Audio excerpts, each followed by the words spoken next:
The year is 2045. The American flag, once a symbol of freedom, now bears a stark minimalist emblem, a stylized M against a black background.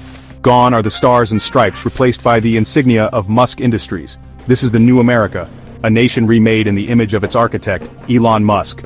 The transformation wasn't sudden or violent, it was insidious, a gradual shift from democracy to technocracy. Step by step, innovation by innovation, Musk had woven his creations into the very fabric of American society. Now, he stood at its helm, the undisputed leader of the world's first corporate-driven nation. The seeds of this new world were sown with noble intentions. Musk, a visionary entrepreneur, had captivated the world with his ambition to solve humanity's greatest challenges. His companies, Tesla, SpaceX, and Starlink, promised a future of clean energy, interplanetary exploration, and global connectivity. But somewhere along the way, ambition morphed into something more sinister. The line between progress and control blurred, and the man who had promised to elevate humanity now held it firmly in his grasp. Elon Musk's rise was nothing short of meteoric. He burst onto the scene in the early 21st century, a brash young entrepreneur with a head full of audacious ideas. He dreamed of electric cars, reusable rockets, and a world powered by sustainable energy. And he didn't just dream, he built. He poured his fortune and his relentless drive into ventures that many deemed impossible. Tesla Motors, his electric car company, challenged the automotive industry's status quo. SpaceX, his aerospace manufacturer, dared to make space travel commercially viable. Starlink, his satellite internet constellation, promised to connect even the most remote corners of the globe. With each success, Musk's influence grew. He wasn't just an entrepreneur, he was a cultural icon, a symbol of innovation and progress. His companies weren't just businesses, they were movements, attracting legions of followers who believed in his vision of a better future. But this adulation masked a dangerous truth. As Musk's power grew, so too did his ambition. He wasn't content with simply changing the world, he wanted to control it. Tesla's impact on the automotive industry was seismic. Electric cars, once considered a niche product, became mainstream. Tesla's sleek designs, cutting-edge technology, and Musk's relentless self-promotion captivated consumers. The company's success spurred a global shift towards electric mobility. Traditional automakers scrambled to catch up, investing billions in electric vehicle development. Governments, spurred by concerns about climate change and energy dependence, offered generous incentives for electric car adoption. As Tesla's market share grew, so did its influence. The company's vast network of charging stations, powered by renewable energy sources, became critical infrastructure. Tesla's self-driving technology, once a novelty, became ubiquitous. Millions of cars on the road, collecting data, learning, and evolving under the watchful eye of Musk Industries.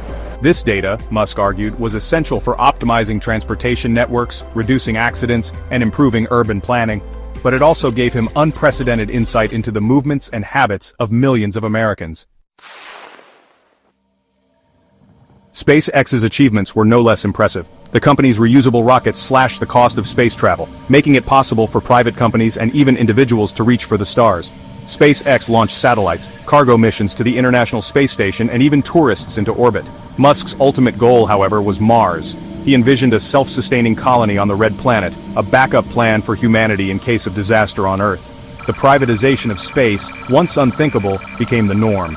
Governments, facing budgetary constraints and enticed by the prospect of cheaper access to space, outsourced their space programs to SpaceX. Musk's control over space travel gave him immense strategic advantage. He controlled the flow of information and resources to and from Earth's orbit, giving him leverage over governments and corporations alike. Section 5. Connecting the World, Starlink and the Rise of MuskNet. Starlink, Musk's ambitious satellite internet constellation, promised to bridge the digital divide, bringing high-speed internet access to even the most remote corners of the globe. Thousands of small satellites launched into low Earth orbit by SpaceX rockets beamed down internet signals to every corner of the planet. Starlink's low latency and high bandwidth made it a game-changer, surpassing traditional internet providers in speed and reliability. Soon, Starlink became the dominant internet provider worldwide. Its affordable prices and ubiquitous coverage made it the only viable option for many. This gave Musk unparalleled control over the flow of information. Governments, businesses, and individuals relied on MuskNet, as it came to be known, for communication, commerce, and access to information. This control gave Musk the power to shape narratives, censor dissent, and control the flow of information on a global scale. Check, check. Check 1, check 2, check, check. Section 6. The Twitter takeover, shaping the narrative. It wasn't enough for Musk to control the physical infrastructure of information. He craved control over the public square itself. His acquisition of Twitter in the 2020s was a turning point. He transformed the platform into a megaphone for his ideas, a tool for manipulating public opinion, and a weapon against his critics. He silenced dissenting voices, promoted his vision of the future, and ruthlessly attacked anyone who dared to question his motives. Under Musk's control, Twitter became less a platform for free speech and more a tool for propaganda. He used it to sway elections, discredit his opponents, and promote his own agenda.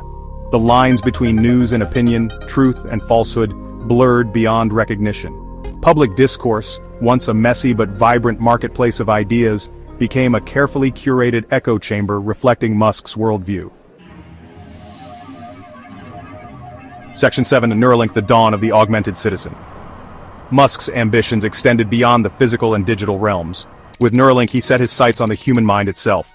The company developed brain-computer interfaces that promised to merge human consciousness with artificial intelligence. Neuralink's implants, initially marketed as medical devices to treat neurological disorders, quickly evolved into tools for cognitive enhancement, communication, and even entertainment. Millions flocked to receive their Neuralink implants, enticed by the promise of enhanced intelligence, seamless communication, and access to a vast digital world without the need for screens or keyboards.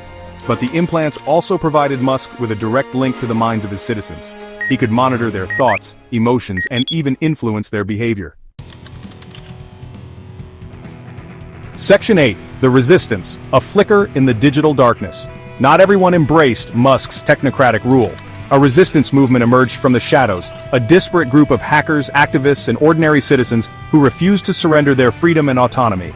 They operated in the dark corners of the internet using low-tech tactics and encrypted communication to evade Musk's surveillance apparatus. They spread awareness about the dangers of Musk's regime, sabotaged his infrastructure, and fought for the restoration of democracy and human agency. The resistance faced an uphill battle. Musk controlled the information, the infrastructure, and even the minds of many citizens, but they drew strength from their ideals, their courage, and their unwavering belief in a future free from Musk's control. They were a thorn in Musk's side, a constant reminder that his grip on power was not absolute. Section 9. Reflections on a Technocratic Future.